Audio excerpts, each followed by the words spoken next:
Bem-vindos ao Gênesis ao Apocalipse.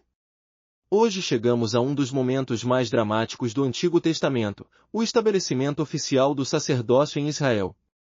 Em Levítico 8 a 10, testemunharemos a consagração gloriosa de Arão e seus filhos, o primeiro sacrifício aceito por Deus com fogo do céu, e a trágica morte de 2 dos filhos de Arão por desobediência. Esta passagem revela tanto a santidade de Deus quanto nossa necessidade desesperadora de um mediador perfeito. Vamos ler Levítico 8:1-5. Falou mais o Senhor a Moisés, dizendo: Toma a Arão e a seus filhos com ele, e os vestidos, e o azeite da unção, e o novilho da expiação, e os 2 carneiros, e o cesto dos pães ázimos, e ajunta toda a congregação à porta da tenda da congregação. E fez Moisés como o Senhor lhe ordenara, e a congregação se ajuntou à porta da tenda da congregação. Então disse Moisés à congregação: Isto é o que o Senhor ordenou que se fizesse. Muitas vezes perdemos detalhes cruciais nesta cerimônia. Primeiro, Moisés lavou Arão e seus filhos com água antes da unção. Isto não era apenas limpeza física, mas simbolizava a purificação completa necessária para se aproximar do Deus Santo. Segundo, o sangue foi cuidadosamente aplicado nas pontas do altar e derramado à sua base. Cada gota tinha significado cerimonial específico, prefigurando o sangue de Cristo.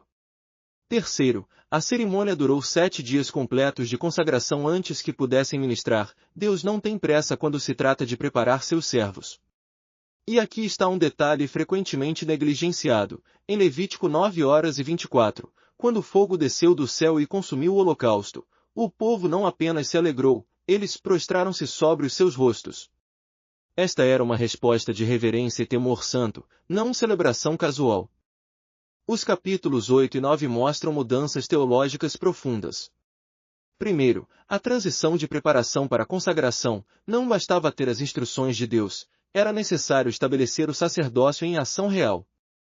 Segundo, vemos a mediação humana como prefiguração divina. Arão e seus filhos serviam como sombras imperfeitas do verdadeiro sumo sacerdote, Jesus Cristo.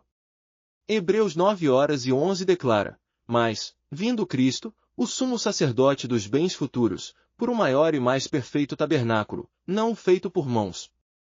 Terceiro, uma mudança trágica de reverência para a familiaridade fatal. No capítulo 10, Nadab e Abiú, filhos de Arão, ofereceram fogo estranho diante do Senhor, provavelmente fogo não tirado do altar sagrado.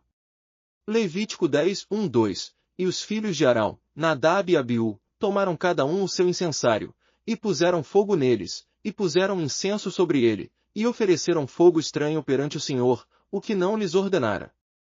Então saiu fogo de diante do Senhor e os consumiu, e morreram perante o Senhor. Embora esta passagem não trate diretamente de ordem entre homem e mulher, ela estabelece princípios importantes sobre autoridade e ordem espiritual. O sacerdócio foi estabelecido exclusivamente através da linhagem masculina de Arão, não por questão de valor, mas por design divino para representar a liderança espiritual. Isto prefigura Cristo como nosso sumo sacerdote eterno. Contudo, é crucial entender que no Novo Testamento, 1 Pedro 2:9 declara que todos os crentes, homens e mulheres, são um sacerdócio real, nação santa. A ordem não determina valor, todos têm igual acesso a Deus através de Cristo. As mulheres participavam das ofertas e adoração, e suas contribuições eram essenciais para a vida espiritual de Israel. O princípio eterno é que Deus estabelece ordem não para limitar, mas para proteger e abençoar seu povo através de estruturas que refletem seu caráter. Enquanto Israel testemunhava estes eventos momentosos, as criaturas de Deus também observavam com reverência e perplexidade. Vejo meus irmãos sendo oferecidos no altar sagrado, há tanto peso nestes momentos. Por que os humanos precisam de mediadores para se aproximar do Criador? Cada gota do nosso sangue derramado aponta para algo maior que nós mesmos. Sinto que representamos uma verdade que ainda será revelada completamente. Quando o fogo desceu do céu e o povo se prostrou, mesmo nós sentimos a presença gloriosa e terrível do Santo. Que privilégio incompreensível os humanos têm, e quão facilmente o desprezam. E depois, o fogo estranho. Vi 2 filhos de Arão serem consumidos por desobediência.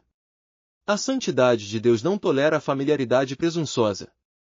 Arão ficou calado diante da justiça divina. Mesmo na dor mais profunda, reconheceu a santidade do Senhor. Que lição para todos os que se aproximam do altar! Estas passagens falam diretamente às nossas vidas hoje. Primeiro, aproximar-se de Deus requer preparação cuidadosa e coração puro. Assim como Arão foi lavado e consagrado, nós precisamos da purificação que só Cristo oferece. Segundo, obediência precisa nas coisas sagradas. Deus não aceita inovações humanas na adoração. Nadab e Abiú morreram por oferecer fogo estranho, adoração que parecia boa aos olhos humanos, mas não foi ordenada por Deus. Terceiro, Cristo é nosso verdadeiro mediador. O sacerdócio aroniano, com toda a sua glória, era apenas sombra do sumo sacerdote eterno.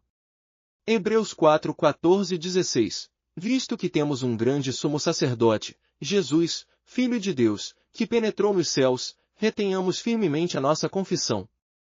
Por que não temos um sumo sacerdote que não possa compadecer-se das nossas fraquezas? Cheguemos, pois, com confiança ao trono da graça. Finalmente, reverência e temor santo são essenciais. Nossa intimidade com Deus nunca deve tornar-se familiaridade presunçosa. Oremos juntos. Pai Santo, agradecemos pelo sacerdócio que estabeleceste em Israel, que nos ensina sobre tua santidade e nossa necessidade de mediação. Obrigado por Jesus Cristo, nosso sumo sacerdote eterno, que tornou possível nossa aproximação confiante ao teu trono da graça. Perdoa-nos quando tratamos as coisas sagradas com familiaridade casual. Ensina-nos a te adorar em espírito e verdade, com reverência e temor santo. Que possamos ser sacerdotes reais em nossas casas, trabalhos e comunidades, intercedendo pelos perdidos e proclamando tuas virtudes. Guarda nossos corações de qualquer fogo estranho, ajuda-nos a te servir exatamente como ordenaste em tua palavra. Em nome de Jesus, nosso verdadeiro sumo sacerdote. Amém. Lembrem-se, esse é 17 Act 12, porque a batalha continua, e a oração unida traz libertação. Inscreva-se para mais conteúdo de estudo bíblico.